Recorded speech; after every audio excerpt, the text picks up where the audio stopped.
2 बजे से सदन की कार्यवाही शुरू होगी, तो फिर आसन पर कौन बैठेगा और किस तरीके से विजय चौधरी ने भी इसको लेकर के हालांकि आपत्ति जताई थी, तो क्या लग रहा है कि किस तरीके से टेक्निकली अब सदन चलेगा? बिल्कुल, देखिए 2 बजे से यह सदन चलना है और 2 बजे से फिर सदन में विधानसभा के अध्यक्ष ने तो अभी इस्तीफा दे दिया है, तो विधानसभा अध्यक्ष के खिलाफ अविश्वास प्रस्ताव का कोई सवाल नहीं है। अब सरकार जो बहुमत हासिल करेगी, विश्वास मत जो हासिल करेगी, इस पर चर्चा होनी है और उम्मीद की जानी चाहिए कि इस पर जल्द ही चर्चा हो करके सारा मामला समाप्त हो जाएगा और सरकार विश्वास मत हासिल कर लेगी। चलिए, बिल्कुल, तो तस्वीर भी हम आपको साथ साथ दिखा रहे हैं किस तरीके से जो बीजेपी के कई जो नेता हैं वो नजर आ रहे हैं और हलचलें बढ़ी हुई नजर आ रही है। अशोक जी, वहां अभी भी विधान सभा परिसर में इस देश में संविधान सर्वोपरि है।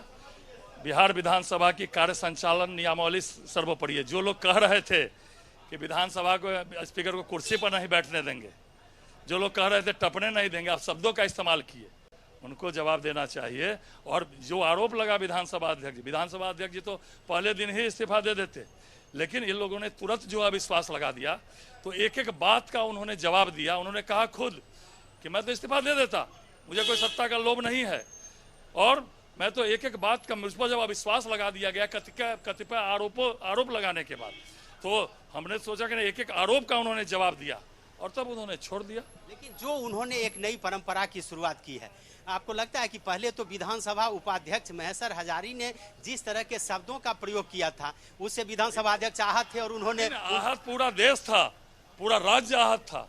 जिस प्रकार एक संवैधानिक पद पर बैठे हुए उपाध्यक्ष ने अपने ही अध्यक्ष पर ऐसे अमर्यादित शब्दों का इस्तेमाल किया, वो हम लोग नहीं दोहरा सकते।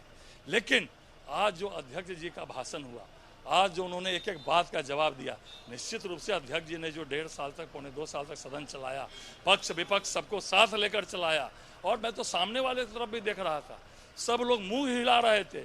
मतलब अध्यक्ष जी ने जो बात कहा उसमें सब लोग की सहमति थी, क्योंकि मैं जो अभी सत्ता पक्ष है, जो पहले विपक्ष थे, उन लोग को जो सम्मान दिया और वो लोग मुंह हिला रहे थे। आप लोग भी ऊपर से दर्शक दीर्घा में देख रहे होंगे। इसलिए अध्यक्ष जी ने इतना अच्छा आज अपना एक एक बात का जवाब दिया। जिन लोगों ने गलत आरोप लगाया, जिन लोगों ने अविश्वास प्रस्ताव के माध्यम से गलत आरोप लगाया, एक एक बात का जवाब जो है। लेकिन एक नई परंपरा की शुरुआत नहीं है। विधानसभा अध्यक्ष के बाद निर्वाचित उपाध्यक्ष हैं और उनको आसन पर आने की अनुमति न दे करके ऐसे सदस्य को दिला गया जो अभी संवैधानिक पद पर जो बैठे हुए हैं, जिस तरह का उनके द्वारा जो है असंसदीय शब्दों का अपशब्दों का इस्तेमाल अपने खुद अध्यक्ष पर दिया गया, उस पर जो है आप लोग क्या कहना, जिस प्रकार वो मैं शब्द दोहरा नहीं सकता। इसीलिए निश्चित रूप से जो भी हुआ वो बिहार विधानसभा के कार्य संचालन नियमावली के अनुरूप हुआ है। लेकिन सरकार ने आपत्ति जताई है, ये विरोध जताया है। लगता है कि सरकार को लगता है कि विधानसभा अध्यक्ष ने अपने प्रोसीडिंग में इस तरह की बातें मेंशन कर दी है जो आने वाली सरकारों के लिए सिरदर्द हो जाए। नहीं, पहले भी तो प्रोसीडिंग हुआ, 60 में हुआ, 60 के बाद 90 में हुआ, 70 में हुआ। कहाँ सरकार उन प्रोसीडिंग को मानने तैयार थी, जिसमें जो है पहले ही कर दे, इस्तीफा दे देना चाहिए। उसमें जबकि 3 बार अविश्वास लगा, अविश्वास लगने के बाद स्पीकर साहब चेयर किए और चेयर करने के बाद जो है उस पर वोटिंग हुआ।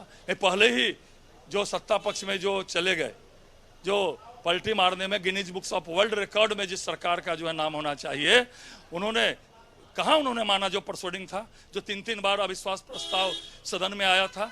उसके बाद स्पीकर साहब वहाँ जाके जवाब दिए थे। इन लोग तो पहले ही कह रहे थे इस्तीफा दे दीजिए, इस्तीफा दे दीजिए, यह देश संविधान से चलेगा, बिहार विधानसभा के कार्य संचालन नियमावली से चलेगा, न कि जोर जबरदस्ती से चलेगा। ऐसा नहीं हो सकता। विधानसभा अध्यक्ष ने जाते जाते एक बड़ा संदेश दे दिया। निश्चित रूप से संदेश दिया। उन्होंने ऐसा संदेश दिया जो हम लोगों ने देखा, जो पौने 2 साल में उन्होंने काम किया है, चाहे पक्ष हो चाहे विपक्ष हो, विधायिका कैसे मजबूत हो, उस रूप में उन्होंने जो जितने कार्य किए, 100% क्वेश्चन का उत्तर उनके समय में आया। विधायिका मजबूत करने का उन्होंने प्रयास किया। प्रखंड में विधायकों को बैठने की व्यवस्था हो, उसके लिए उन्होंने व्यवस्था की। कैसे विधायिका मजबूत हो, कैसे लोकतांत्रिक व्यवस्था मजबूत हो, वह जो है विधानसभा अध्यक्ष जी ने किया और आज उन्होंने यह बात सदन पटल पर भी रखी। तो आपने सुना राहुल की सत्ता पक्ष और विपक्ष दोनों मानते हैं कि विधानसभा अध्यक्ष का आज का भाषण सबसे बेहतर रहा है, लेकिन सत्ता पक्ष थोड़ा मरमाहत है, असमंजस की स्थिति में है। सच्चा पक्ष ने थोड़ी नाराजगी जताई है विधानसभा अध्यक्ष के अंतिम फैसले को लेकर, जबकि विपक्ष खास करके, चूंकि अब तो बिहार में मात्र एक ही विपक्षी दल है और वो है बीजेपी। बीजेपी के नेता मानते हैं कि विधानसभा अध्यक्ष का आज का जो परफॉर्मेंस रहा वो काफ़ी बेहतर रहा है। उन्होंने जिस भी नियमन का हवाला दिया है और या उन्होंने जो फैसला दिया है वो आने वाले दिनों में लोकतंत्र की मजबूती के लिए मील का पत्थर साबित होगी और वो उन्होंने सही दिया है। जी चलिए अशोक जी बने रहिए हमारे साथ। और